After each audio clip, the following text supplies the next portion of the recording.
और मेरी वाइफ थी भगदड़ हुई, मेरा हाथ छूट गया। बस इतने में मुझे पता नहीं चला सिस्टर वो कहाँ चले गए। मैं बहुत परेशान हूँ, मैं सुबह से खूब ढूंढ रहा हूँ लेकिन मेरा कोई पता मुझे नहीं मिल पा रहा है। रो रहे हैं और बता रहे हैं कि मेरी पत्नी और मेरा 3 साल का बच्चा खो गया। मत रोइए। तो भगदड़ बहुत भीड़ थी तो उसी में कुछ हाथ छूट गया, तो उसी में पता ही नहीं चला कि कहाँ चली गई। सुबह से मैं ढूंढ रहा हूँ लेकिन नहीं मुझे मिल रही है। आपके परिवार वाले कहाँ हैं? अरे हमारा अरे मत रोइए माता जी, मिल जाएगा।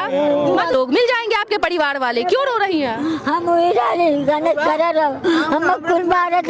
अरे मत रोइए। मतलब इस कुंभ का एक पहलू ऐसा है कि यहाँ पे ये जितने लोग देख रहे हैं सबके आंखों में आंसू और उम्मीद है। उम्मीद ये है कि इनके परिवार वाले इनको मिलेंगे और आंसू इसलिए है कि भगदड़ में परिवार वाले छूट चुके हैं इन लोग। तो भैया ये रही भक्तों की गाड़ी अल्टो अल्टो अल्टो है। अब देखो तुम इतना जाओ जल्दी जल्दी आ जाओ। ये रही बाबा की गाड़ी, तो देखो बाबा की फॉर्च्यूनर देख रहे जो कल को एप हो और इतना जे भक्त हमारे पास कोई गाड़ी नहीं। जे भक्त के पास कोई गाड़ी नहीं जे का और ये वक्त देखी नहीं रहा। भक्त पी रहे का कॉफी, बाबा की फ्री की कॉफी, फ्री वाली। और अब भंडार चल रहा होता है, उतना ही चलना। चलो चलो क्या करेंगे, जाके देखिए हमारी पत्नी और हमारी बहन मरी हुई है और मोटरसाइकिल लेके जा रहे थे, रुक रहा था इसीलिए लफड़ा हुआ। तो यहाँ के लोगों को तो कोऑपरेट करना है ना। कहाँ पर आगे क्या कर सकते हैं हम यहाँ आपके सामने, क्या कर सकते हैं?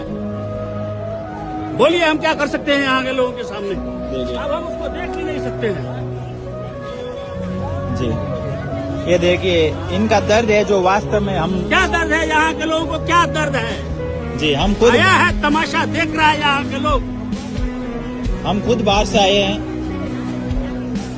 बाहर से आए तो देखे नहीं है, देख रहे हैं। पुलिस लगाई गई है इसीलिए ना कि आप उस समझ जाइए, नहीं तो रास्ता जाम होगा। जी हम खुद 15-20 दिन से यहाँ हम देख रहे हैं परंतु कोई नहीं सुन रहा।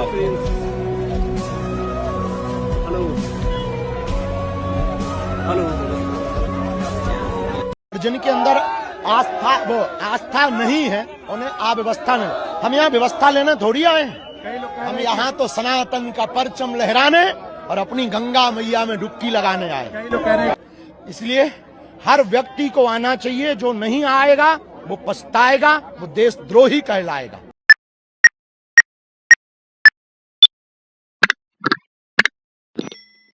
हेलो एवरीवन, आई होप कि आप लोग अच्छे नहीं भी होंगे, छोटा प्रिटेंड तो कर ही होंगे। अभी हम लोग देखने वाले हैं महाकुंभ के कुछ वीडियो, जो वहाँ पे आप जानती हो कितने लोगों की जान चली गई और सरकार की जिम्मेदारी है। कुछ लोग बोल रहे वीआईपी कल्चर की वजह से ये हुआ, कुछ लोग बोल रहे मिसमैनेजमेंट की वजह से ये हुआ, कुछ लोग बोल रहे आम जनता की गलती है। सब देखते हैं, समझते हैं कि एग्जैक्टली हुआ क्या। When it comes to the Mohalla clinic, 65,000 ghost patients were found. मैं थोड़ा सा स्पेसिफिक आपको डेटा दे देता हूँ। This is coming from Justice Mishra, and you've consistently said that the tanker mafia is done. But then Justice Mishra goes on to say that there is still a large number of tanker mafias that are already out there. अभी भी 3-4% दिल्ली ऐसी है जहाँ pipeline नहीं है, वहाँ tanker से अभी भी जा रहा है। What exactly is the logic behind freebies, and how do they result into an economic output for the country? बड़े अच्छे क्वेश्चन पे आए हैं हम लोग। आज के टाइम में तो बोलता हूँ, देखो पत्रकार बहुत सारे लोग हैं जो हिम्मत रखते हैं सरकार से क्वेश्चन करने का, वो किसी भी पॉलिटिकल पार्टी को हिम्मत रखते हैं। लेकिन प्रॉब्लम ये है कि उनको इस बात का डर है कब उनको उठा के जेल में डाल दिया जाएगा। तो अब कोई भी मरना नहीं चाहता ना, कोई भी जेल नहीं जाना चाहता ना, समझ रहे हो ना बात को। और बाकी केजरीवाल साहब इस बार जीतते हैं कि हारते हुए, अगले महीने चुनाव है, देखते हैं। चलो, सनातन धर्मियों के लिए महाकुंभ आस्था और अध्यात्म का सबसे बड़ा पर्व है। आज जब 144 वर्षों के बाद इन दिनों प्रयागराज में महाकुंभ चल रहा है, तब देश ही नहीं बल्कि दुनिया भर के लाखों करोड़ों लोग स्नान, साधना और तपस्या करने के लिए प्रयागराज जाना चाहते हैं। मगर हैरानी की बात यह है कि आस्था और पवित्रता के महापर्व को एयरलाइंस ने, यानी कि फ्लाइट कंपनियों ने, अपने मनमानी कमाई के अवसर में तब्दील कर दिया। सामान्य दिनों में प्रयागराज की जिस फ्लाइट का खर्च 5 से 8 हजार रुपए हुआ करता था, आज वही फ्लाइट आपको 50 से 60 हजार रुपए तक की खरीदनी पड़ रही है। यानी कि फ्लाइट कंपनियां श्रद्धालुओं से मनमाने रेट वसूल रही हैं। ऐसे में लाखों श्रद्धालु जो महाकुंभ जाना चाहते थे, आज उन्हें निराश होना पड़ रहा है। ये कंपनियां फायदे के चक्कर में ठीक नहीं कर रही। मेरी सभी श्रद्धालुओं की ओर से सरकार से ये मांग है, मैं निवेदन करता हूं कि सरकार इन एयरलाइंस की मनमानी पर रोक लगाएं, कार्रवाई करें और कुंभ जाने वाले श्रद्धालुओं के लिए किफायती फ्लाइट की सुविधा उपलब्ध कराएं या फ्लाइट की प्राइसिंग में कैपिंग इंट्रोड्यूस करें। श्रद्धालुओं की सेवा से बड़ा धर्म कुछ नहीं हो सकता। पहले जब सदन में हमने एयरपोर्ट पे मिल रहे महंगे खाने का मुद्दा उठाया था, तब सरकार के कानों तक हमारी बात पहुंची और यात्रियों के लिए किफायती कैंटीन्स, सस्ते दाम पर मिलने वाली उड़ान कैंटीन्स की व्यवस्था शुरू की गई। इसीलिए आज भी मैं उम्मीद करता हूं कि हमारी ये विनती सरकार तक पहुंचेगी और महाकुंभ में जाने वाले श्रद्धालुओं को सस्ती फ्लाइट्स की सुविधा एयरलाइंस द्वारा उपलब्ध कराई जाएंगी। जय हिंद। ये तो खबर आपने भी देखी होगी कि भाई साहब जितना टिकट का प्राइस जो है ना दिल्ली से जो है ना अमेरिका जाने में लगता है, उससे ज्यादा लग रहा है दिल्ली से प्रयागराज जाने में। तो भाई ये तो मैं तो हमेशा बोल रहा हूँ कि धर्म धंधा है, और कुछ लोगों के लिए धर्म सिर्फ धंधा है। वो लोग धर्म का इस्तेमाल ही धंधा करने के, वो लोग देखते हैं अपॉर्चुनिस्ट लोग हैं ये लोग देखते हैं कि बस मौका मिलना चाहिए धंधा कर देना। हमारा जो हम क्या बोलते हैं ना, हम फिर जाके गंगा तो नहा ही लेना है, महाकुंभ में सब पाप करूंगा, लोगों से करोड़ों का अरबों लूटूंगा और फिर जाके गंगा नहा लूंगा, सब पाप धुल जाएगी। गंगा तो इसलिए बैठी है पाप धुलने के लिए। तुम करो पाप, गंगा धुले तुम्हारा पाप। हटा। मशहूर लेखक शहादत हसन मंटो की एक लाइन याद आती है, कोठे की एक तवायफ और एक बिका हुआ पत्रकार एक ही श्रेणी में आते हैं, लेकिन इनमें से तवायफ की इज्जत ज्यादा होती है। ये बात बिल्कुल सही है, क्योंकि एक तवायफ तो सिर्फ अपने शरीर को बेचती है, ये बिके हुए लोग अपने जमीर को बेचते हैं, अपनी आत्मा को बेचते हैं, अपने देश को बेचते हैं। ये लोगों के मुद्दों की हत्या करते हैं और देश के साथ दगा करते हैं। अपना धर्म, ईमान सब कुछ बेच दिया इस मीडिया ने। मीडिया का बस चले ना तो हर जगह दिखा दे कि इस देश में सब चंगा थी, इस देश में सब अच्छा हो रहा है, कुछ गलत नहीं हो रहा है। और जो भी गलत हुआ सब नेहरू के टाइम पे गलत हुआ। जब से मोदी आए इस देश के अंदर सिर्फ फूल बरस रहा, कोई बेरोजगारी नहीं, कोई महंगाई नहीं, अभी महाकुंभ में कोई नहीं मरा। सब साबित कर देंगे ये मीडिया, इतनी दलाल है, इतना साबित कर देगी कि इसमें जो है सरकार की 0.1% भी गलती नहीं है। मेरे बच्चे नहीं होते आज तो मैं नहीं बचती अपना, I would have been dead। के साथ में लोग थे, आप अपने आप को सुबह 5 बजे पहुंची थी, शाम को 4 बजे तक एक बच्चा उसकी मम्मी को लौटा के आई हूँ। तब तक कोई मीडिया नहीं आया, 10 घंटे कोई नहीं आया। हल्दीराम के स्टोर के अंदर लाशें हैं, लोग तो उनके ऊपर से जा रहे थे, तो मुझे लगा कि जब रिश्तेदार अपने माँ बाप को ऐसे देखेंगे तो वो फिर उन बॉडीज को भी नहीं जलाने में उनका दिल टूटेगा। प्यास से मर गए यार 2 लेडीज, पानी छोड़ रहे थे हम हवा में कि जिसके मुंह में चले जाए, दम घुट के बीच में नहीं मरे। कुछ लाशें तो उसके अंदर ही मर के ही लोग ऐसे ही गिर गए थे, कोई उठा ही नहीं रहा था। ये तो मैंने भी सुना है कि यार कुछ लोग वहां पे वैसे पानी फेंक रहे थे, किसी कुछ चाट ले उसको किसी के मुंह में। सोच के देखो ना, क्या बोले यार, किसका नुकसान हुआ होगा, उस पर क्या बीत रहा होगा। लिटरली सोचो, जिसके घर का पूरा परिवार में पड़ गया होगा, उस पर क्या बीत रहा होगा। क्या बोलूं मैं इसमें, कुछ समझ में, लिटरली कुछ समझ में नहीं आ रहा है इस पे क्या टिप्पणी दूं। सरकार से सवाल करूं, बाबाओं से सवाल करूं, मैनेजमेंट से सवाल करूं, पुलिस से सवाल करूं या लोगों से सवाल करूं, कुछ समझ में नहीं आ रहा।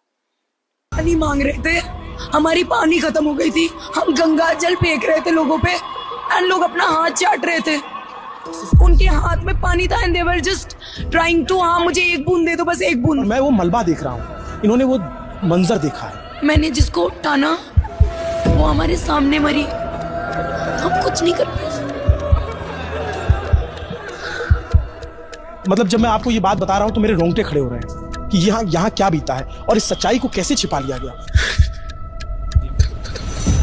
रोइए मत प्लीज, रोइए मत। हमारा बच्चा का पापा, हम मर जाएंगे क्या?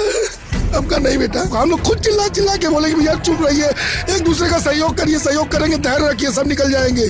यहाँ कोई प्रशासन का वो नहीं था। यहाँ बहुत अजीब लोग हैं, they are heartless, they don't know, ये लोग बहुत क्रूर हैं।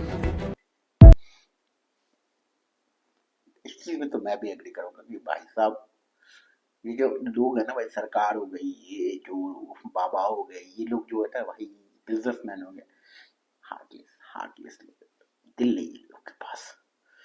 साला सिर्फ अपना काम बनता, बाहर में आ जाता।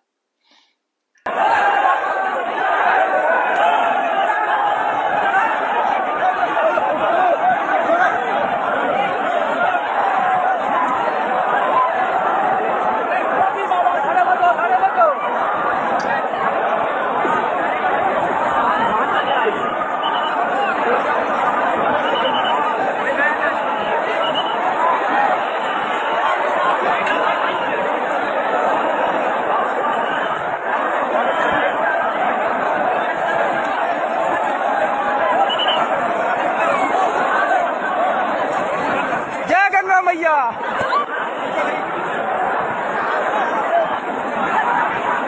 जय।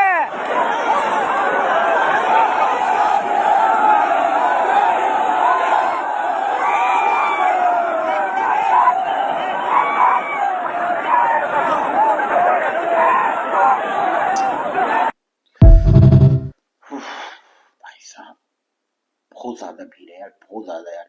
लोगों को समझना चाहिए यार, लोगों को थोड़ा सा अपने बारे में भी सोचना चाहिए यार। कोई मूवी देखे थे ना, बोला था कि जो एक मूवी में बोलता है कि जो ना कि भगवान बोलते हैं कि तुम अगर हमसे सच में प्यार करते हो, वो बाबा बोलता है कि तुम यहाँ आओ इस मंदिर पे इस समय आके हमसे मेरे से मांगो तब हम तुम्हारी पूजा करेंगे। तो बोलता है अगर भगवान तुमसे प्यार करो, तुमसे कहीं भी तुमको माफ कर दे, भगवान तुमको कहीं मिल जाएगा, उसके लिए तुमको दुआएं जाने की जरूरत नहीं है। क्या हुआ आपकी माता के साथ? हमारी माता मर गई है। कहाँ पे? 111 नंबर पिलर के पास और 127 के बीच में। आप प्रशासन को भेजिए जल्दी। योगी मोदी जी आप जल्दी आ जाइए इधर, हमारी माँ को बचा लीजिए। मर गई है तो नाश तो निकलवा सकते हैं, जल्दी भेज दीजिए। जैसा कि मैं आपको बताया हूँ कि यहाँ प्रशासन का कोई काम नहीं, प्रशासन कुछ नहीं करेंगे एक दिन। और ये जितने लोग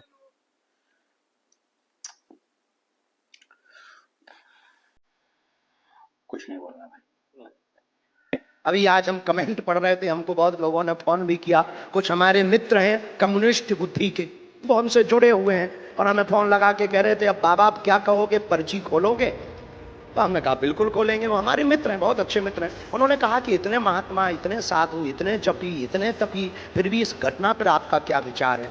उनका देश में प्रतिदिन लोग मर रहे हैं और करोड़ों लोग मर रहे हैं, कुछ दवा के बिना मर रहे हैं और कुछ स्वास्थ्य की व्यवस्था के बिना मर रहे हैं, कुछ हार्ट अटैक से मर रहे हैं। निश्चित रूप से ये जो घटना हुई वो निंदनीय हुई है और बहुत विचित्र हुई है। पर एक बात बोलें, ये महाप्रयाग है, मृत्यु सबकी आनी है, एक दिन मरना सबको है। और कोई गंगा के किनारे मरेगा तो वो मरेगा नहीं, मोक्ष पाएगा। यहां मरे नहीं है कोई। हाँ ये है कि असमय चले गए तो दुख है, पर जाना तो सबको है। ये बात तय है कि कोई 20 साल बाद जाएगा, कोई 30 साल बाद जाएगा, हमें भी जाना, तुम्हें भी जाना। वो असमय चले गए तो इस बात का दुख है, लेकिन उनकी मृत्यु नहीं हुई है। सच कहें उनको मोक्ष मिला। क्या लॉजिक है, कैसे जस्टिफाई कर दिया आपने, कितने आसानी से जस्टिफाई कर दिया। ये मतलब ये तो हर जगह पे कि मतलब जो है ना कोई हज करने गया है और वहां पे जो है ना भीड़ भड़के में दब के मर गया, तो बोले देखो कितना लक्की आदमी है कि हज करते करते मर गया, अभी जन्नत में जाएगा। क्या लॉजिक है इस चीज का? सजा तो उसको भी मिलेगी। ऐसा तो कहा नहीं गया कि भाई अगर कोई ऐसा तो कुरान में कहीं पे गया, तुम अगर इस जगह पे मर जाते हो तो आपको सीधा जन्नत में डाल दिया जाएगा। सवाल जवाब तो तब भी होंगे, आपके अच्छे बुरे कर्म के सवाल जवाब तो तब भी किए जाएंगे। कहने की ये इनका बस चलेगा, ये बोल देंगे कि तुम नहीं आओगे तो तुम देशद्रोह होगी, इनका बस चलेगा तुम मर जाओगे तो तुमको भगवान बना देंगे। ये बड़े दोगले है भाई, बड़े हिपोक्रेट है। नंगे तो हो गया, नाते हैं बोलो तुम। औरत के ऊपर 200 आदमी चढ़ गया, हमारा 25 पूरा पैसा गया। भगदड़ मची, भगदड़। यहाँ पर आधे घंटे तक पुलिस नहीं थी, मरते मरते लोग बचे। हम महाराष्ट्र से आए, हमारा पैसा खो गया, हमारे कपड़े खो गए, हम जाएंगे कैसे? आवे मेरे मम्मी के कपड़े चले गए, नंगे हो गए मेरी मम्मी। नंगे होके नाते नहीं क्या? पुलिस वाले लोग हमारे को मरने को इधर बुलाया। योगी ने ऐसी व्यवस्था के लिए सब कुछ, योगी को हम इतना मांग लेते, एक नंबर का हरामखोर इंसान है वो। नाला साधु बना है, साधु जैसे गुणपाल सन्यासी जैसे लोगों को मारने बुलाया क्या? वीआईपी ट्रीटमेंट देता है लोगों को। बहुत फ्रस्ट्रेटेड है लोग भाई साहब, लेकिन इसमें सरकार छोड़ो, इस पर अलग बात करेंगे, क्या ही बोले। चलो देखते हैं गोंडा में कहाँ घर है आप? हमारा गोंडा में रुपईठी लगता है गाँव। रुपईठी ब्लॉक है ना? ब्लॉक नहीं, रुपईठी गाँव है। अच्छा अच्छा। तो दर्जे कुआ के पास। कोटा हमारे यहाँ से 14 किलोमीटर है। अच्छा। हाँ जी सर, परसों मैं आया हूँ। परसों यहाँ 4:30 बजे आया हूँ। वहीं थे, वहाँ से मतलब नहाए थे गंगा जी में, यहाँ आ गए थे नहाने आए थे। जैसे वहाँ पहुँचे तो भीड़ मैंने बहुत देखा। मेरा दिल मतलब जितना लोग थे सब वो आ गए, मतलब गिर गए, हम सब भी गिर गए थे, लेकिन मतलब हम लोग थोड़ा उठ गए। और चाचा हमारे मतलब गिरे ज़्यादा नहीं, लेकिन वो मतलब उनका कद छोटा था, इसलिए वो थोड़ा दबके बस उन्हीं के खत्म हो गए। उनके ऊपर भीड़ चढ़ गए? हाँ, उसी वहीं खत्म हो गए वो। उनका नाम क्या था? ननकन। उम्र क्या रही? उम्र 45 साल। अच्छा। हाँ सर। अब लेकर उनके साथ में यहाँ लेकर आया हूँ, मतलब उसमें डॉक्टर जो था एम्बुलेंस में बताया कि मतलब अब ये ख़त्म हो गई, डेड बॉडी है। तो हम कहें सर हमको घर ले जाना है, तो कहें हाँ घर भेजवाऊँगा मैं, घर मतलब ले जाना। लेकिन अब यहाँ जब जाता हूँ पूछता हूँ तो बोलते हैं कि मेडिकल कॉलेज ले गए। सर मैं पहली बार आया हूँ, इतना दूर से, हमको नॉलेज हर चीज़ का है नहीं, तो मैं कहाँ जाऊँ? किसी के साथ हमको भेजवाना तो चाहिए। पास में चले जाएगा मतलब पास में? हाँ चले तो जाएंगे, लेकिन हम जब जानेंगे तभी तो चले जाएंगे। अब तुम ले गए या है वहाँ या कहीं फेंकवा दे, जब हमारे पास कुछ प्रूफ नहीं तो मैं क्या कैसे बताऊँ कि वहाँ ले गए। अच्छा, तो आप लोग कौन कौन नहाने आए थे मतलब इस रात में जब यहाँ नहाने? एटलीस्ट कम से कम जो ना जिनकी बॉडी है, डेड बॉडी, उनकी फैमिली को उनकी डेड बॉडी दे देनी चाहिए।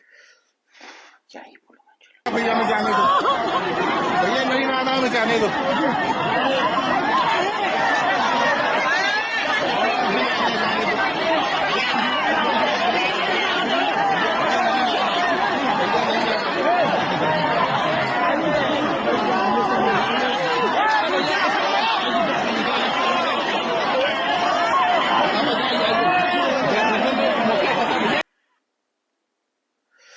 क्या ही बोलो।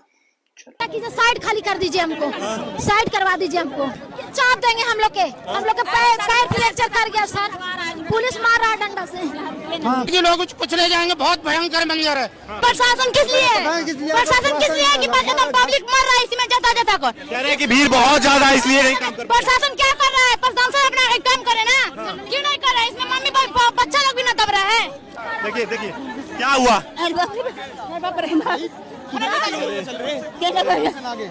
बाप रे, देखिए ये हाल है। बाप रे, या अल्लाह, या अल्लाह, क्या बोलूं।